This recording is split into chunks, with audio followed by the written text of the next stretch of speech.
Do you remember the Brontosaurus?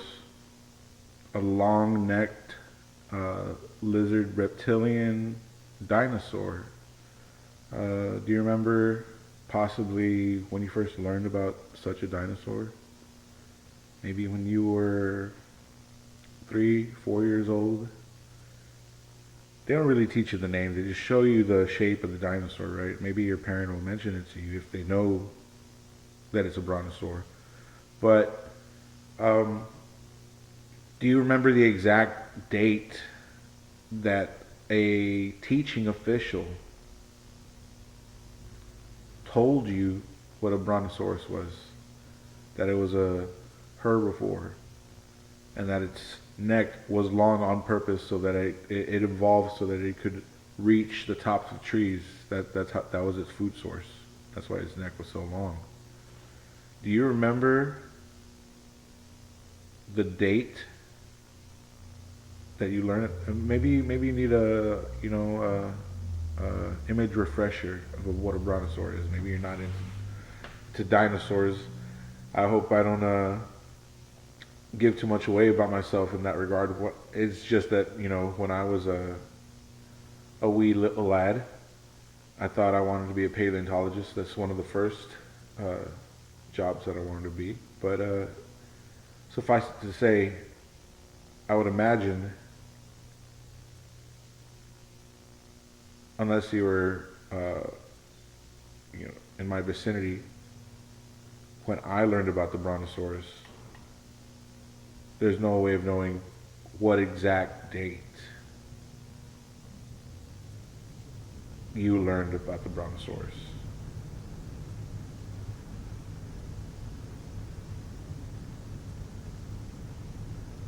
I remember the exact date. It was September 11th, 2001.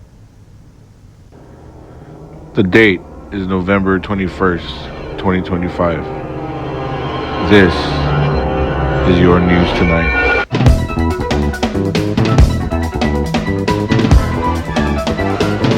With your host, Gilbert Chavez.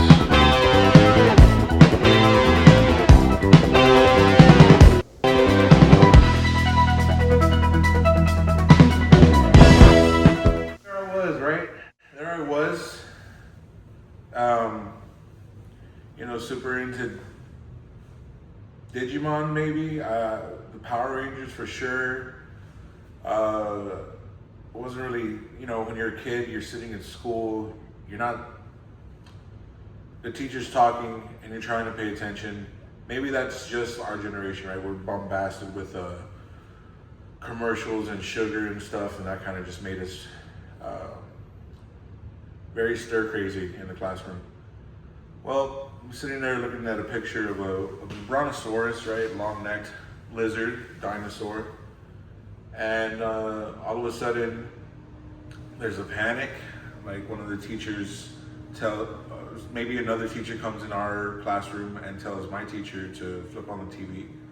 And right, I'm gonna be filling in the details of that day as I remember them as a 6 year old, right? So, as a 6 year old, I didn't have the words I do have, the vocabulary I have now to illustrate what went on. But as a 31-year-old who has done some stuff to his brain that maybe most average 31-year-olds shouldn't or wouldn't do, I wouldn't advise either. My memory is getting kind of hazy, but I'll tell you the truth. That's this whole purpose of the news tonight, to tell you the truth. But the thing is about the news and about information is, uh, as much as one can try to report it from an unbiased stance, history itself is biased. People are a bias. We perceive information kind of like how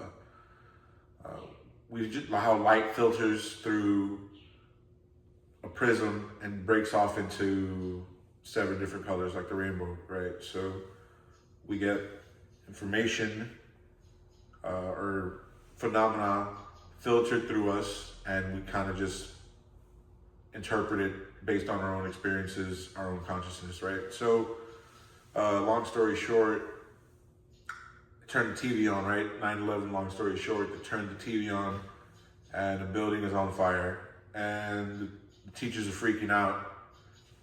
Mind you, I think I was living in Georgia at the time. I had never been to New York. I hail from Texas, and my family is kind of big. My immediate family, nobody has ever been to New York. You know, we have no ties to New York. Not to say that um, you just understand. If you try and tell a 6-year-old right now about Gaza, they have no reference, right? So um, there's a building on fire on TV, and once again, mind you, before I even started school, we were watching violent things like From Dusk Till Dawn, Pink Floyd, The Wall. That's just two to name a few. I don't really know how to feel as I'm watching what I'm watching on TV. I don't have a reference for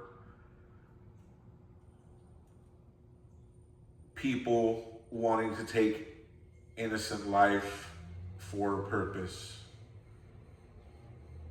I don't know why the adults in front of me are freaking out. Wow.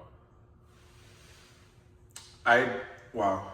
I just I wasn't recording on the actual audio port, so that's gonna fucking suck.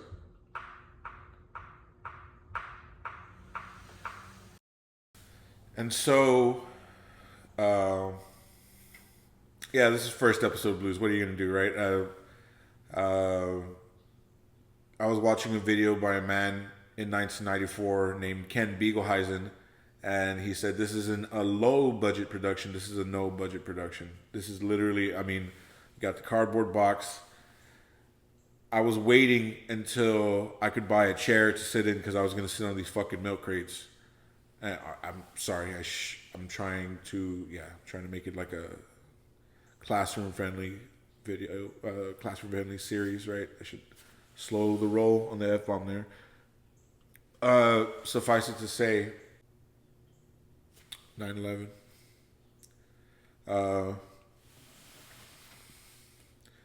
First episode Blues, 9/11, right? So, building is on fire, teachers freaking out. I have no reference for violence, for death, for jihad, for the Middle East. My reference for the Middle East as a 6-year-old was Aladdin. Arabian Night! You know, so what the fuck does that... So, the TV is on in front of a classroom of first graders. September 11th, 2001. There are for sure people dead on TV. There are people dying, jumping out of the fucking building. The TV's on, and for some reason, you know, the teachers think this is... I mean, what are you gonna do, right?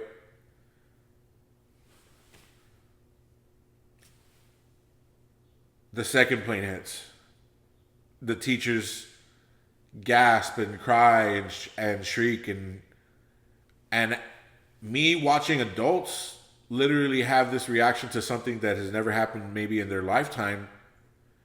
It was an experience for all Americans, for the world, that it was literally unprecedented, right?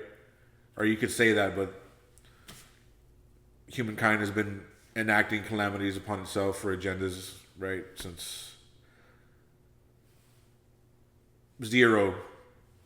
Gregorian calendar year 0 and before. So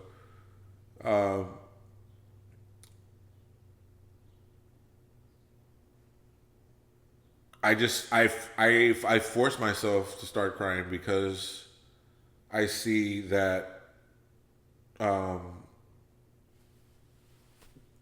my caretakers are crying. This is what I literally entered school only a year before, I didn't go to pre-K. I went to kindergarten and I was like deathly afraid of leaving home. I wouldn't use the restroom at school. We moved from Texas to Georgia. This is a matter of like, what, 15 months, 20 months maybe. And then, I don't know, the math on that is kind of weird. I was born in summer, so I was never the age I was supposed to be when I was in the grade I was supposed to be. Um,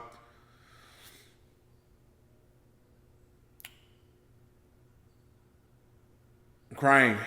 I'm crying because I see the adults crying, and that was 9/11. So, it's funny. I don't even have the pop filter in front of the microphone, right? I'm very professional. Promise. Um,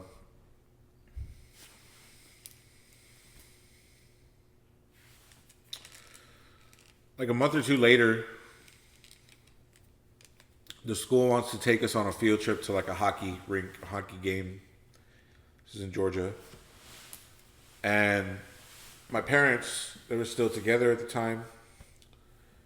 They talked amongst themselves about it, and they were afraid to send their child anywhere in public. They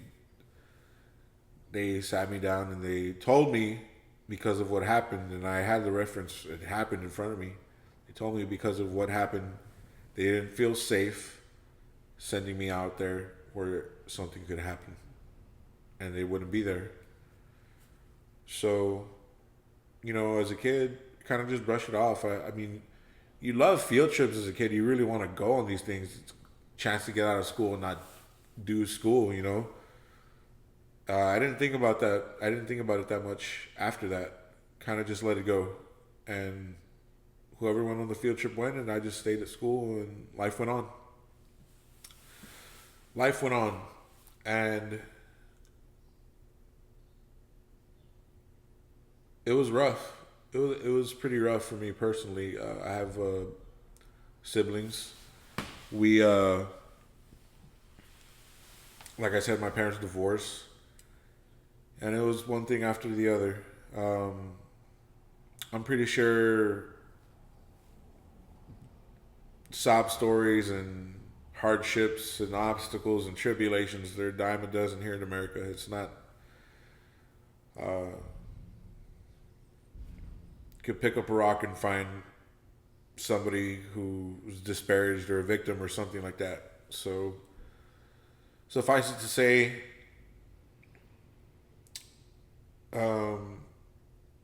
just living my life. Decided not to go to college, university, because I could tell it was kind of just a scam. You end up thousands of dollars in debt for what?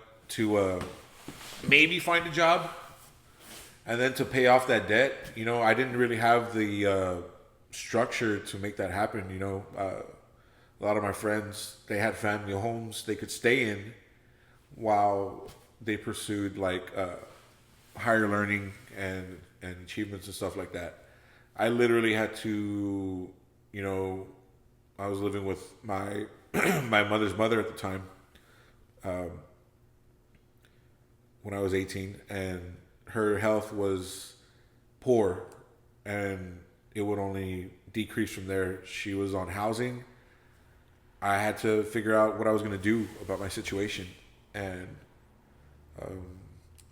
college just wasn't really in the equation for me.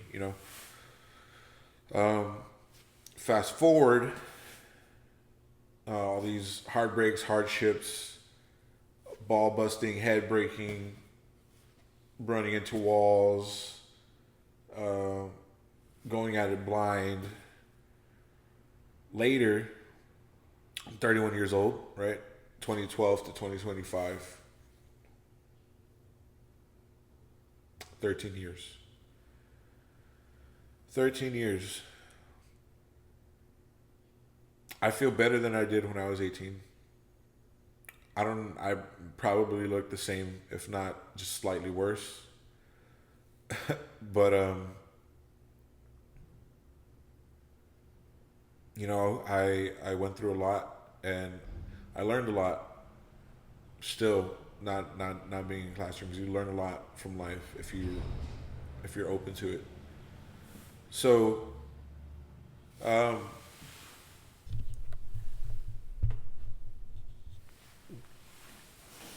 I've always been conspiracy minded. Humans are men are problem solvers. Humans are problem solvers. Puzzles. Just once again, not to get into what someone may diagnose me as. I think puzzles are just fun in general. Puzzles and mysteries and stuff like that. What kind of like dead brain phone jockey do you have to be to not be engaged by a mystery? You see a mystery and just keep fucking walking. Like maybe if you don't have time for it, right? Like I can understand like you're busy, you're doing something, but if you're literally like nothing in life intrigues you or like stokes your curiosity,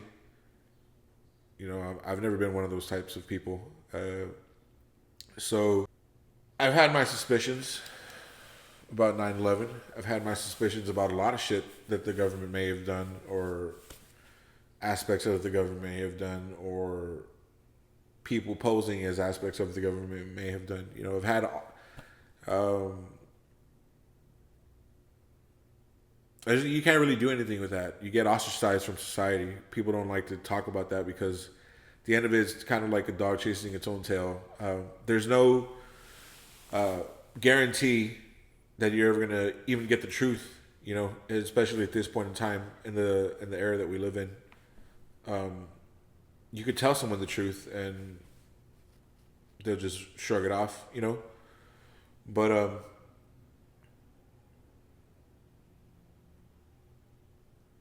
something happened. Something happened that took me back to that day when I was learning about the brontosaurus, and I think a lot of people are familiar. I mean, who there's probably a percentage of the population who don't know what I'm talking about, but it was gruesome. In the past, in the past 2 years, I I started educating myself about the issue of Palestine, right? And and admittedly, you know, it wasn't for a good reason. You know, I've been like very vocal towards people that I know about virtue signaling, basically um, falsely representing an issue as virtuous, so that you also appear virtuous without like addressing the nuance or the actual factual information. Right? It's a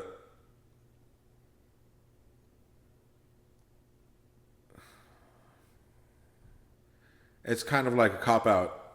You kind of did your deed for the day by being a virtual signaler or calling out a virtual signaler. But this goes back to the mentality that the establishment tried to instill in us as the new internet era was being formed from 2009 onward. That Twitter fingers do nothing. That thoughts and prayers on the timeline, they're not worth a fuck, And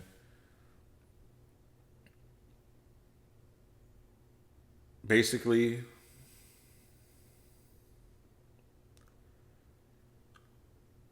I was feeling so dejected in my life, so unresolved, so unaccomplished,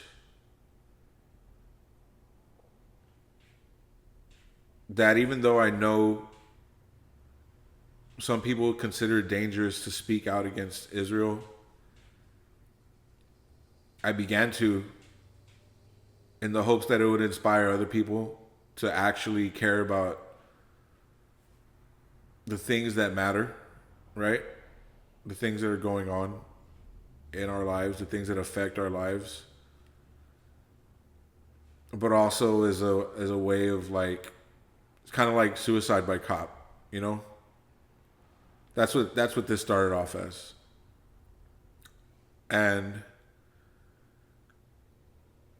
look, I can't I can't do the news tonight and be another fake person. I can't be a fake personality. I can't be some some brand that people can buy and refurbish and use to promote whatever it is, whatever agenda. I have to tell the truth as I see it. And that's where I was at that point in time.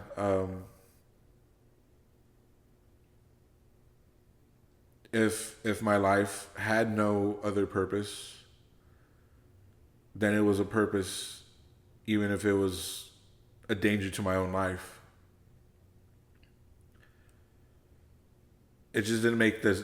I mean, at the end of the day, when somebody who isn't old enough to like hold a gun is being murdered for land, you know, and I have some percentage of like, complicity.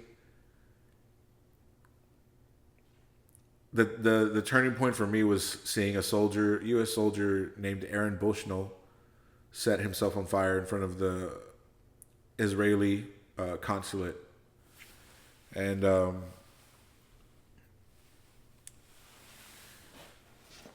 internally I knew a lot of the world would not change after watching a human literally ignite themselves for a reason, for a purpose, for a just cause. They'll still get up and turn on the fucking Disney Channel and go to Starbucks. I still this year played the McDonald's Monopoly. I got a new iPhone, you know, like I'm not above it. I'm fucking complicit, I'm complicit, you know? But in the same breath, I guess just to give reason for my bluntness and the brutality of my speech, it's just the essence of truth that I'm trying to get across. There was one event that was very, very much like that day in September. And it just so happened to be the day before 9/11 in the year 2025.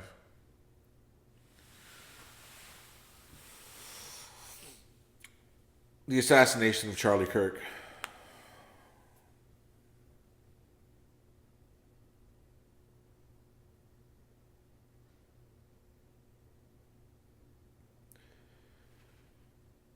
I think the truth will set us free. I think people have a lot of hate and a lot of sorrow, a lot of pain. If you can't blame a billionaire, if you can't get your hands on a billionaire, you're going to blame the redneck Christian or the blue-haired trans person. You know, we're all victims of the system, but we all have the internalized power to change that and to not be victims, to empower ourselves, not to sound, you know, like all these DEI agendas, but it's true. Like each one of us has the power to change ourselves, change our communities, and change the lives of everyone, change the course of the future, if we want to. And, you know, I work irregular hours on September 10th, 2025. I was getting ready to go to bed, to go to sleep, because I had to work irregular hours. And I was getting ready to lay down in the afternoon. And I see the very, very, very first post that I saw was Blair White.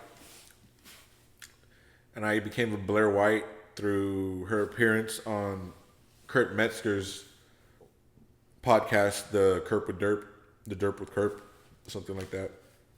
Great show, great guy. Should probably lay off the Adderall if I could give a advice to old head, right? But what works. If it ain't broke, don't fix it, right? Fuck do I know.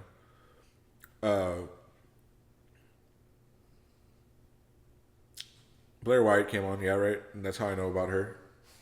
She's a trans Christian. And I saw her post. It was like 1:27, 1:30 in the afternoon. That Charlie Kirk was shot. And my only exposure to Charlie Kirk at that point had been his ads, which I just really got the concept of geofencing not that long ago. So my understanding is maybe where I work was being Charlie Kirk's ads were being broadcasted there where I work, because for a period of time up until the 2024 election, a lot of what I do to pass the time while I'm at work is listen to YouTube videos. I listen to lectures and podcasts and theories, whatever, right? I started off listening to Reddit ghost stories like a few years ago, and then it got into the Emerald Tablets of Thoth, and then it got into like Wendigoon's content, and then it just my algorithm is like something else, really. But yeah, from 2021 to 2023, there were all these ads for Charlie Kirk's Turning Point organization, and my feeling at the time of the guy was kind of just like, oh, this guy's a tool. Like I thought hyper Christians, when I was an 18-year-old in high school, I thought they were tools. I thought they were like, once again, virtual signaling, like fakers, phonies. I was like Holden Caulfield. I didn't like posers, right? So that's what my dad calls them too. And I think I'm not gonna generalize, right? The point of this is to give my perspective, and that's what it was. Now today I could like be more precise and be like, I don't like people who are inauthentic. I don't like people who put on fronts when they're not a certain way. You know, I don't like people who use who invert good things. It's something I detest thoroughly. The inversion of good things. There's no good reason to invert a good thing. What?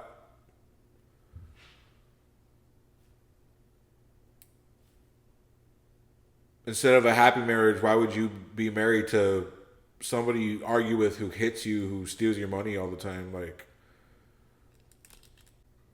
instead of a successful business, why would you work for somebody who pays you peanuts and steals your wages and doesn't fix anything in the property? I didn't really care one way or the other about Charlie Kirk. Didn't look at his content. I just saw the ads, and of course the ads would be like pro Turning Point, right? Like it would show him owning the college students, or the college students changing their mind. I guess The one that I remember is him asking, um, do you think illegal citizens should come here or come here without, I don't know what the fuck, something about that, right? And the college student agreed. But after that, Trump won the election, and I didn't vote for Trump, but I supported Trump winning the election. Kamala was part of the Democrat establishment that is now being exposed, um, for for basically like facilitating the whole, you know, yeah, right. And I'm not saying it was only Democrats, but it was Democrats' hands are very, very dirty. Like it goes back to the, for me, being inauthentic. You say you're about um, the unity and equality and the empowerment of the people, but you create uh, you create division on purpose. You create dissent on purpose. You poison people on purpose. You lie on purpose. Lie by omission. Um, the Democrats' hands are filthy. Yeah. Of course, the Republicans, the Iraq War, millions dead, right? Including our own. I'm not. At the time, Trump was the better fucking option compared to Kamala Harris. Kamala Harris would have rolled over, and there'd be nobody left in Gaza right now. There wouldn't be a soul left in Gaza if Kamala Harris was the president of the United States. And I feel like she would just be like, "It's such a shame that they all died protecting terrorists." I'm. That's not. I don't. That's a very out there Kamala impression. It's an abstract Kamala impression, but um, Charlie Kirk, to a point, was supporting what was going on in Gaza, and I know that because from the point that I started attacking the Gaza Israel conflict head on, the Holocaust in Gaza, I was very active on Twitter, on X, on Elon Musk's X. Um, I had kind of fallen away from Twitter. You know, I joined in 2010, and I was kind of I was a monster. You know, I always viewed myself as a monster, so I guess subconsciously, and I acted that way towards my peers, towards my friends, towards my loved ones, and you know, all you can do is just try and be a better person. You know, you can ask for forgiveness. You don't have to be forgiven, right? Nobody's required to forgive you. Not to say that I've even asked for forgiveness. Not that you need to ask for forgiveness. I think you just need to forgive yourself, first of all, which I've tried to do. And I think if I still considered myself a monster, I wouldn't be sitting here trying to, you know, help you understand what's going on. I would be, I don't know, fucking hitting nitrous, right? So, um, I was aware Charlie Kirk was supporting the genocide in Gaza, and I was tweeting at him. I was tweeting at him. I'm not going to say Xing at him. I was tweeting at him, amongst other people, right? Uh, you're a fake Christian, man. Like, you purport the gospel, you're standing on the word of Christ, and what? The Palestinians aren't worthy of salvation? You're not giving them a chance? You're agreeing with like a, a coalition of ethnocentric genocidal maniacs. They're killing them because they're not Jewish. They're killing them because they think the land that they live, Israel is killing Palestinians because the land that the Palestinians were forced to live on by Israel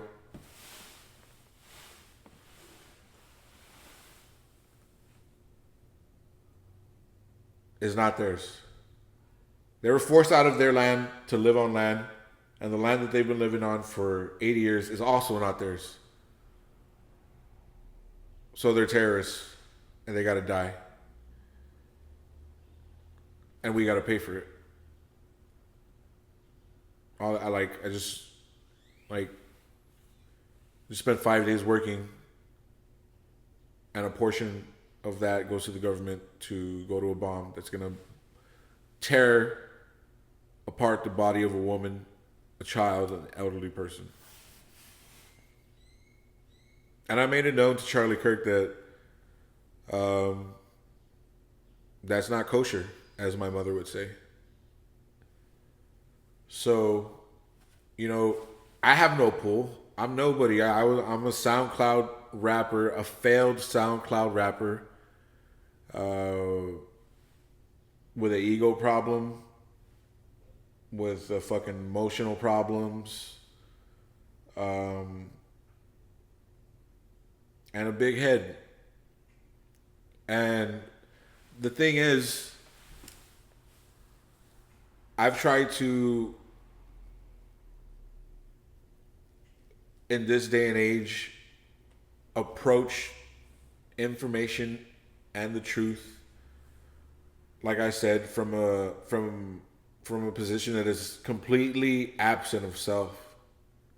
I've tried to literally erase my own physicality and be consciousness so that I am not diluting the information that I'm trying to get across, so that when I see children piled up, like the bodies of children piled up, when I see a story about 18, 19, 20-year-old men driving bulldozers over emaciated people because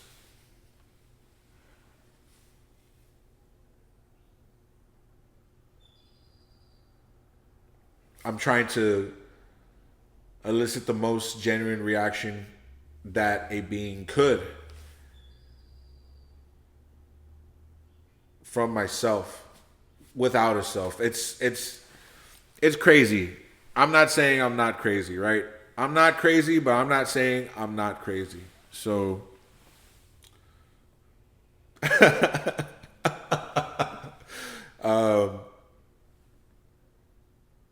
he gets shot. This is like a month or two after I was talking shit to him on Twitter. And I had actually listened in its entirety to him hosting the debate between Josh Hammer and Dave Smith. I've been listening to Dave Smith. I don't just listen to conspiracies, right? I listen to comedy as well. Like, I like to laugh. Who fucking doesn't? And Dave Smith just so happens to be like not a perfect Venn diagram of comedy and politics, including the situation that was going on in Gaza. But he's a bright one, man. He's intelligent. He's his wit is like razor sharp. He does a lot of his explanations through metaphors, which I've found that I've done as well.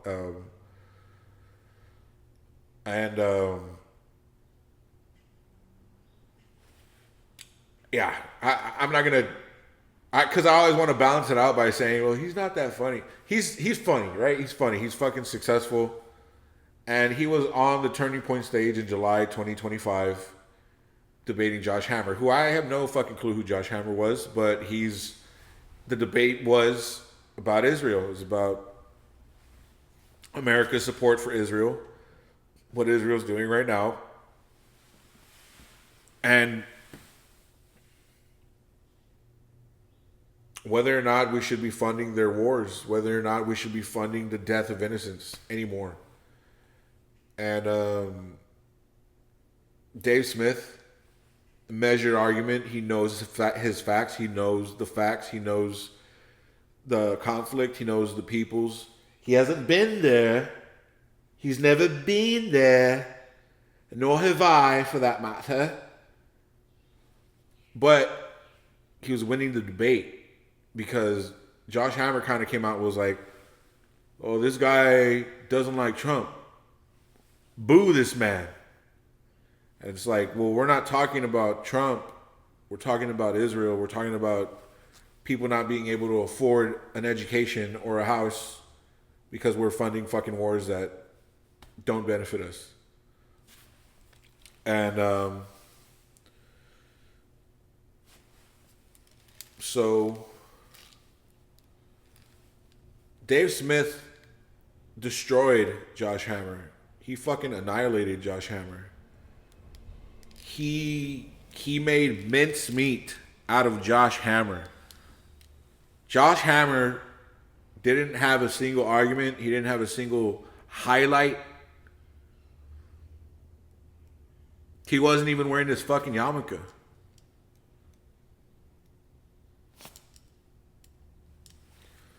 So he embarrassed Josh Hammer.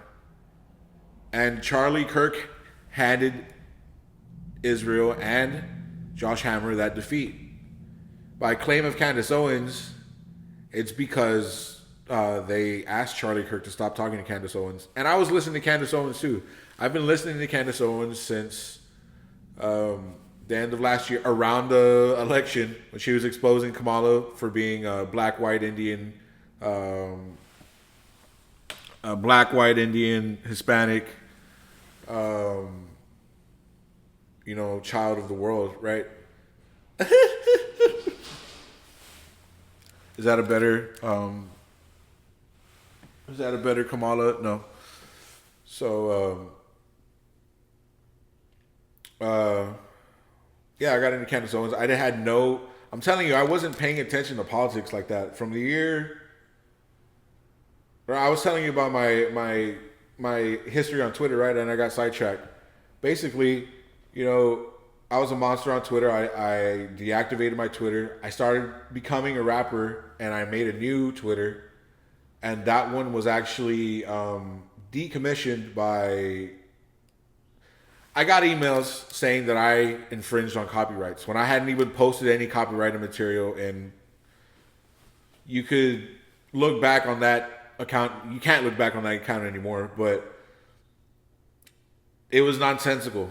And this was maybe the first year of COVID. Shut me down. They deactivated that account. They said, sorry, sir, you're not getting this back. You play too many songs on your Twitter account. Too many songs. Got to take it away. So I kind of backed off of Twitter, and for a whole year, that was during the pandemic. Stuff happened, right? And then I came back, and I don't know if Elon Musk had acquired Twitter yet. Maybe I should see. My setup is very.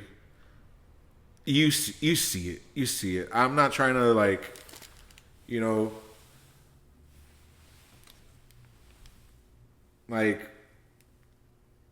I'm recording with my phone, so I can't Google when was it 2023 that Elon Musk bought Twitter? I rejoined Twitter in 2021, and even then, portion of my friends are like, they have families now. Like, they're not fucking on the timeline all day. They're out there doing shit. And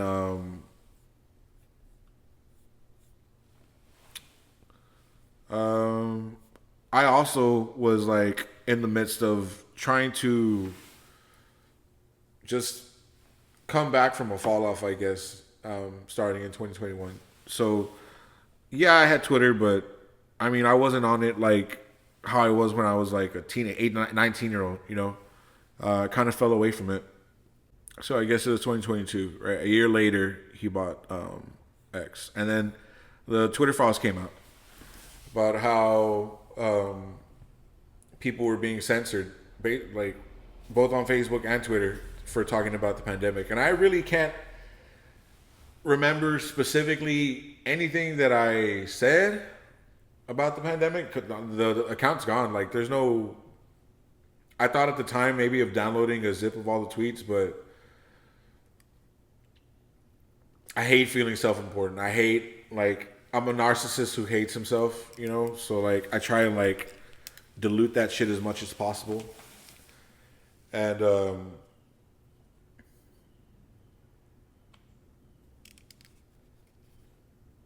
I wasn't paying in. I didn't see Turning Point's rise. And, I'm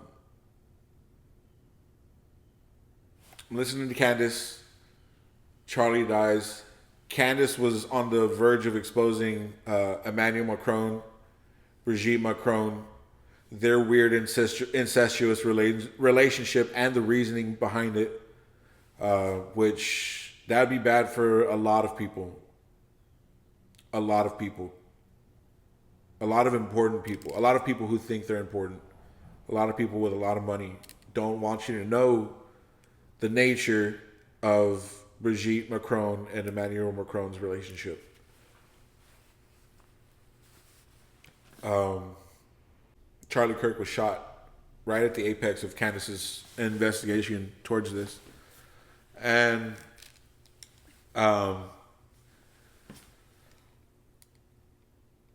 she pivoted, you know.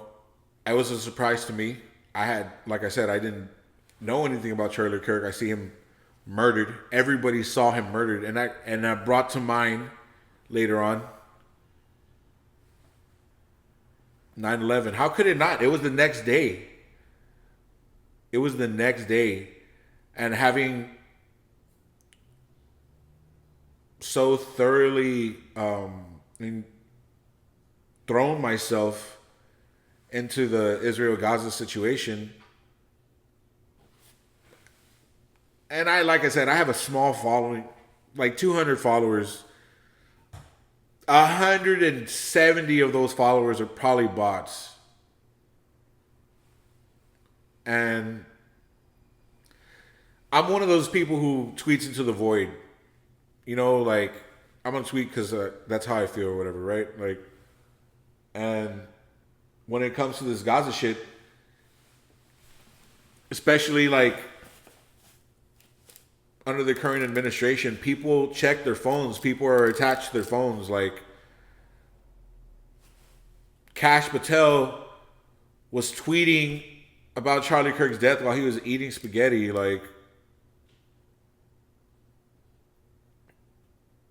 this information is like the internet. It's a double-edged sword. It takes us away from each other, but it's also a tool to use to combat the things that want to separate us. You know, the people who, like, I guess, put the internet out there as a tool of control didn't expect it to, like, backfire on them the way that it has. It felt like a spit in the face, and I tweeted that to several people who I had been inspired by at that point. You know, it was Candace Owens, Jimmy Dore, Tucker Carlson, Ian Carroll, Nick Mullen, Dave Smith, Kurt Metzger, several other people, right? And I told them, this is spit in the face. It is. It really is. I mean, not to minimize someone's life, but if you look at how Israel moves, and the nature of Israel and its history, which I guess eventually in this series we'll get into. Um, the people who run Israel and its funders, they move like a mafia. I don't know if they really like consider themselves like mobsters.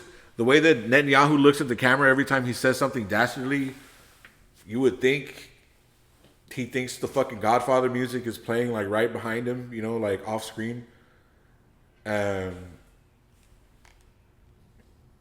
is like a message. It's like the day before 9/11. What are you going to do about it?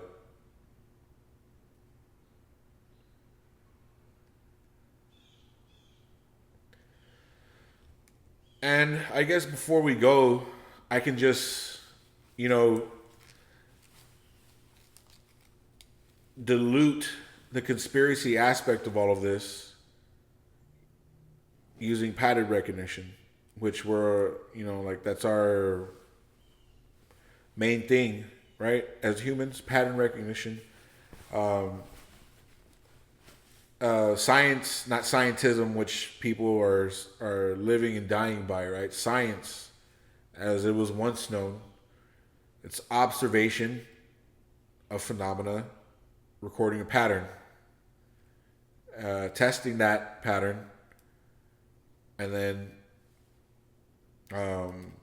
that's the outcome, right? I didn't do the scientific process, start with the hypothesis, whatever. You're just observing phenomena, recording it, and then testing it. So, what other phenomena, like the assassination of Charlie Kirk, was spun to have a certain narrative that benefited a certain group of people, that people purport there was multiple shooters at,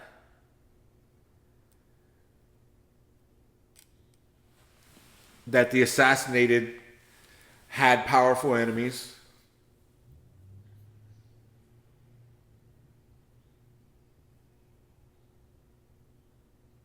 greatly affected,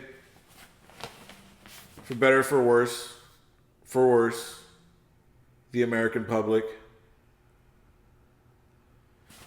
broadcasted for everybody to see, and everything changed afterwards.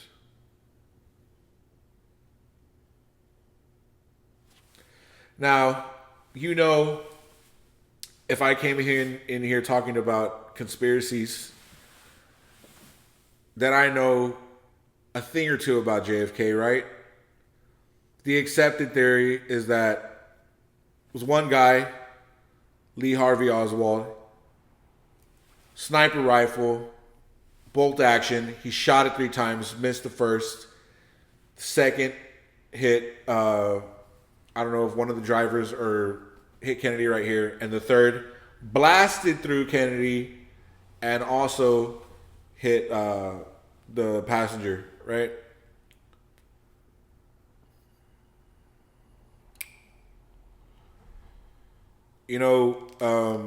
I think in the future, I'm going to do better to have my clips ready and stuff like that. So I'm not just pulling, so it doesn't just seem like I'm pulling stuff out of my ass, because, people in the Army, best sharpshooters in the world, guarantee that the gun that Oswald used to kill John F. Kennedy, there's no way it could have been reloaded as quickly as the Warren Commission says it was reloaded, if it was the bolt action rifle. Especially in such a high intensity situation, you miss your first shot, That's already a warning. Like, and then he misses the first shot. How does the motorcade not speed up? It was going the same fucking speed. It didn't speed up until after Kennedy's head blew up.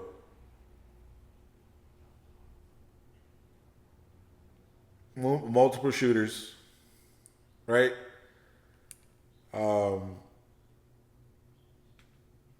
Because the thing is, okay, you watch the footage.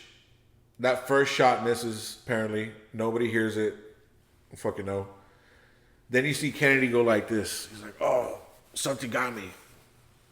And while he's going like this, while the passenger's turning around, while his wife is like, what's going on?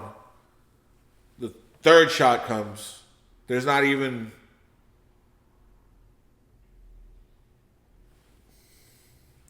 You know, I'm not a marksman. I'm not a riflesman. I'm not a gunsmith. I don't have a,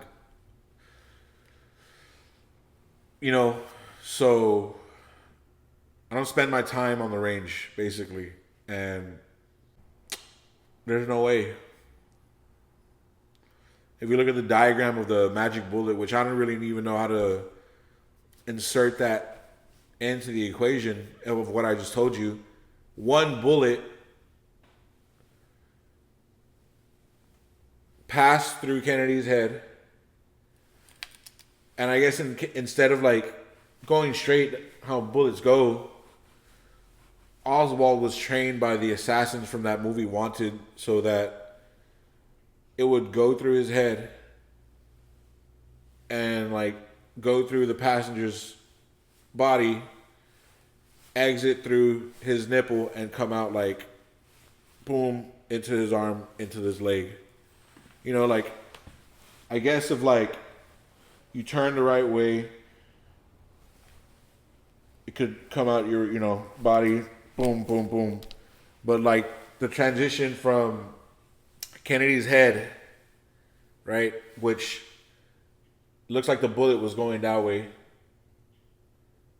to go like that way, and then like snake around. I've heard of ricochet, but that's fucking ridiculous. And right, so multiple shooters, a patsy,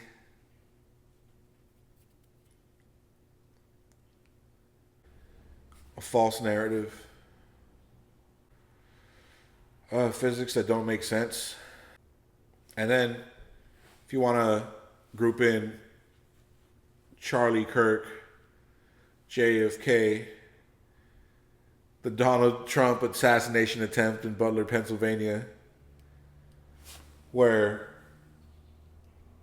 you had snipers stationed around, right? Including the one that was going to kill Trump, apparently. The bullet goes like that.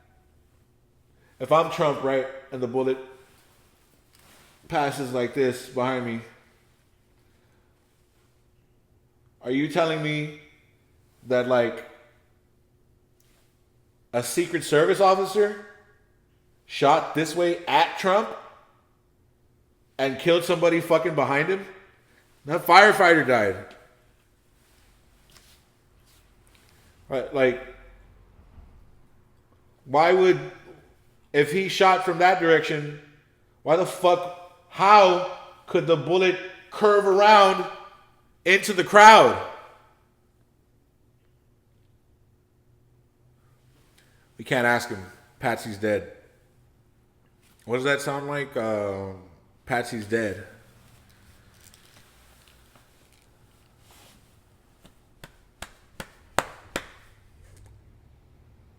And then with 9/11, not even to get into what people call thermite, you know, like a thermite demolition, which you wouldn't know about, right? You don't know. I mean, unless you play Call of Duty, you know what thermite is. Unless you saw Breaking Bad or Saving Private Ryan, right? I think they use thermite in that. I'm not sure. But yeah, it's metal that melts metal.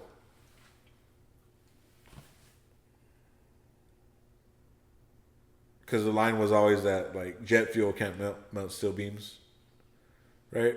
My exposure to the 9/11 conspiracy was that film Zeitgeist. That's where like the meme Bush did 9/11 comes from, right? Bush did 9/11. Patsy.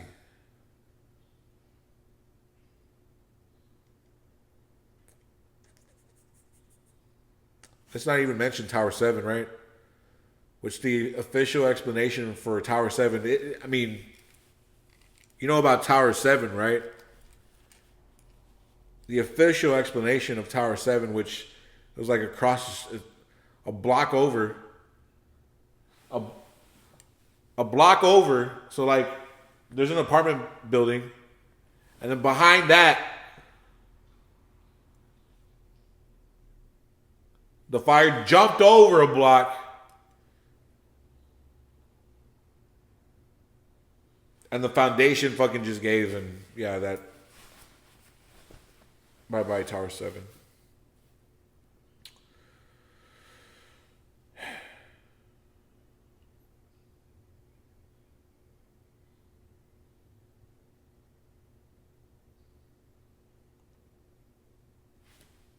Bush, Patsy.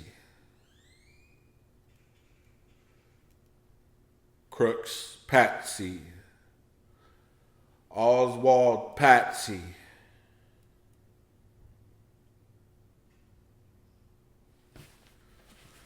Tyler Robinson. We're not going to get into MK Ultra in this episode. I think we will in this series, but not in this episode. But Tyler Robinson.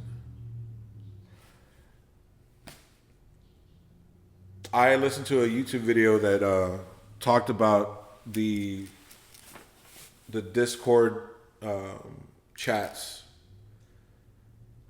Somebody came forward who was a friend of theirs, right? I think I'm just old enough to like be like kind of boomerish to the kids who were like on Discord all the time. I had some friends who were a few years younger than me. Every game they play, even when they're not playing games, it's just a way to stay connected to your homies.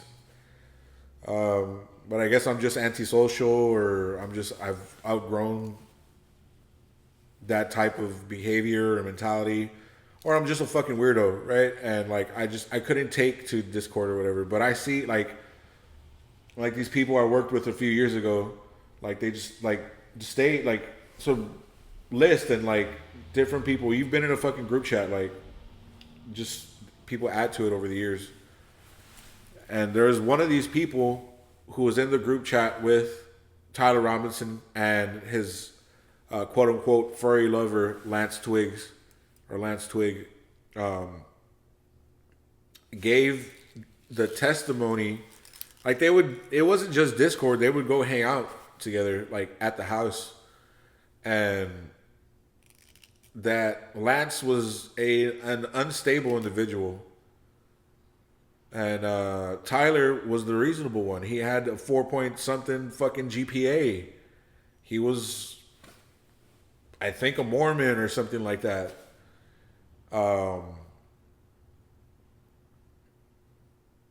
He just played games with his friends, and sometimes they made edgy jokes, like the literal same things that go on in that group chat that I was in.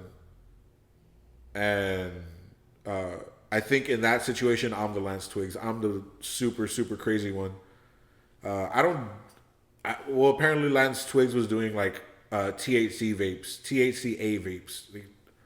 And I'm not sure if that's all that he was doing. I don't recall them saying he was doing meth or Adderall or speed, but like the way that his behavior is described sound like somebody who's a meth addict. They just bunch up trash in one area of the house, and they're just really focused on like tiny tasks, and they're very, very aggressive and get agitated easily. Like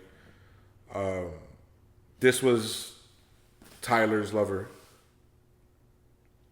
and his family even kicked him out of the house when he was 18 for being such a, I don't want to say freak. Everybody to each their own, right? Same strokes, different people, or whatever they say. But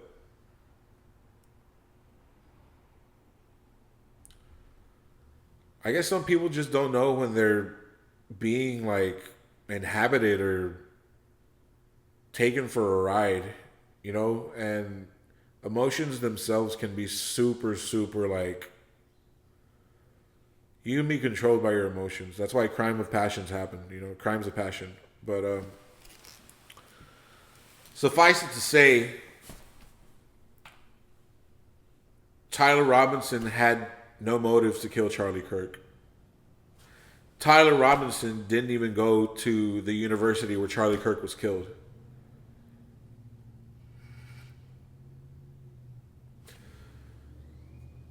Apart from the FBI's word, we cannot to this day even verify that Tyler Robinson was on the campus.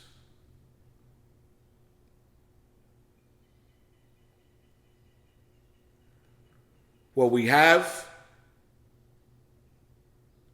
is the FBI's narrative is that Tyler Robinson shot a .30-06 rifle into Charlie Kirk's neck.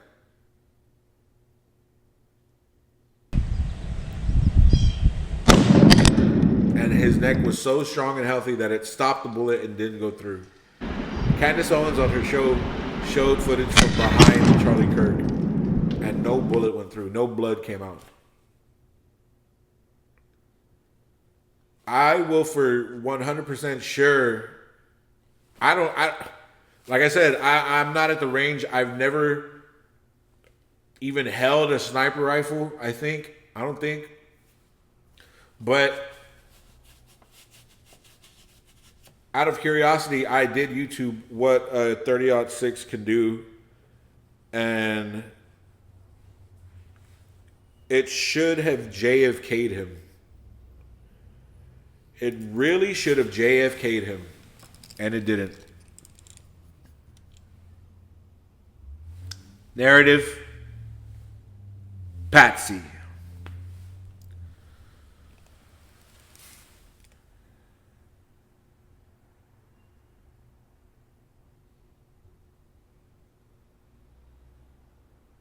And now for a segment I'd like to call Real News.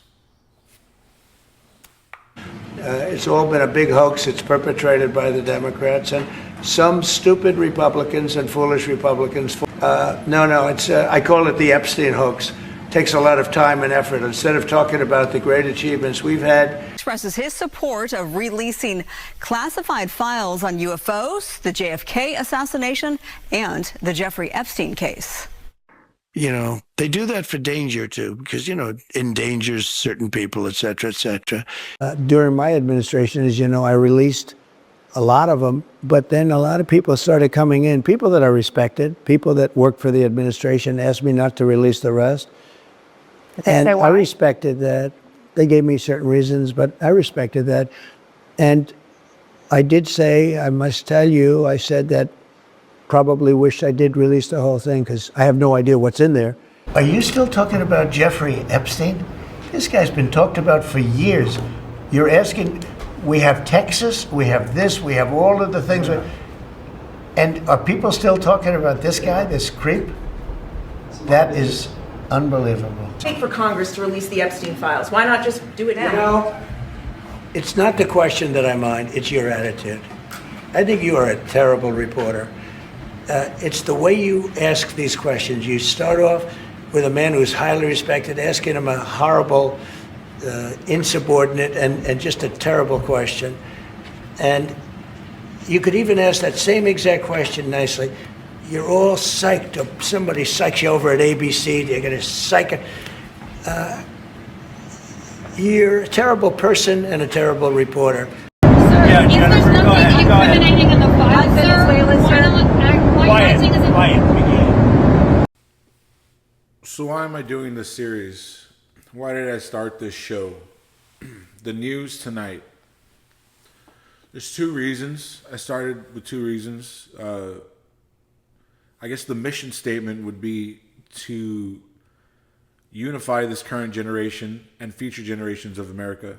We're heading into a very precarious point in time where, I mean, if you look at 2021, the situation with the Ukraine war, basically, Biden was given the okay to provoke a nuclear power,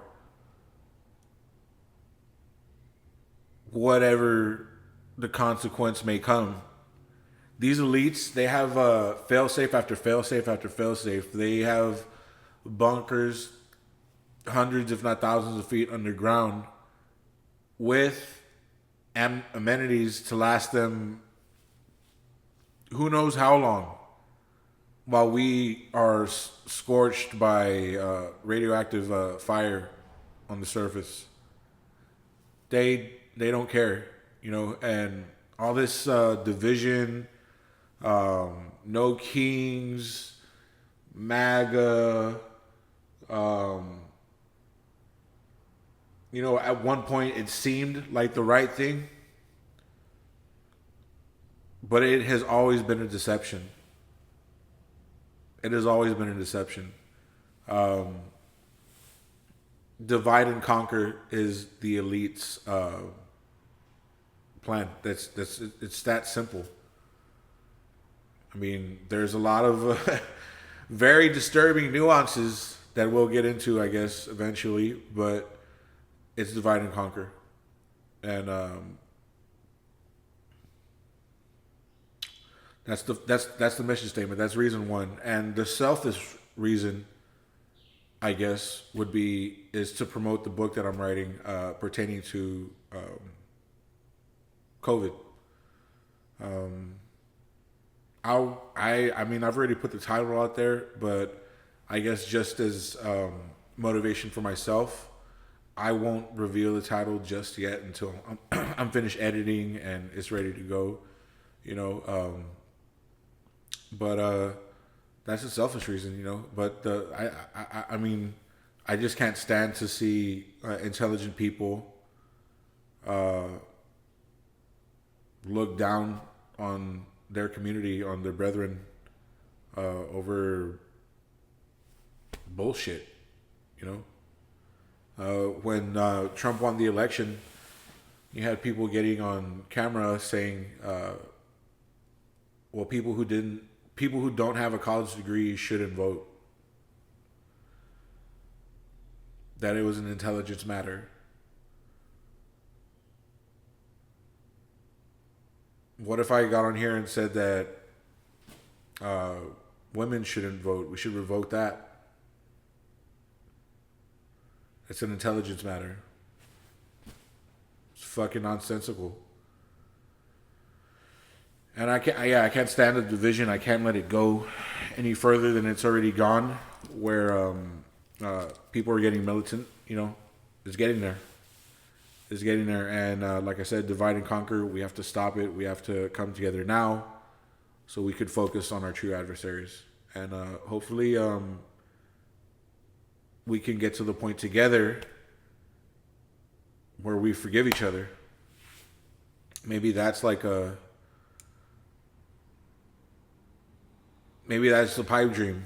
I mean, if you saw what I was just banned on Twitter for over the last, it was 3 weeks, it would be laughable to hear me say that. But, I think this is how the show will be structured going forward. Hopefully we'll get a little bit more streamlined, but it'll be the show segment, some real news for you, and then I'll just do a little sign off. But thank you so much for your time. I know it's precious, it's fleeting, so that you spent it with me, that's all I could really ask. Hopefully you share and like, so more people can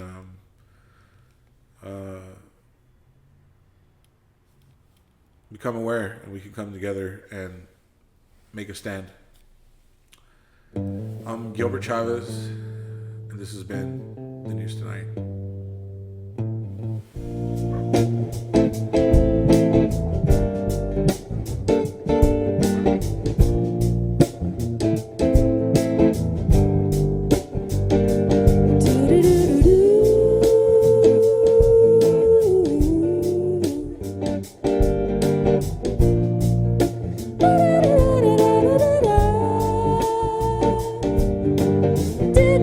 treat you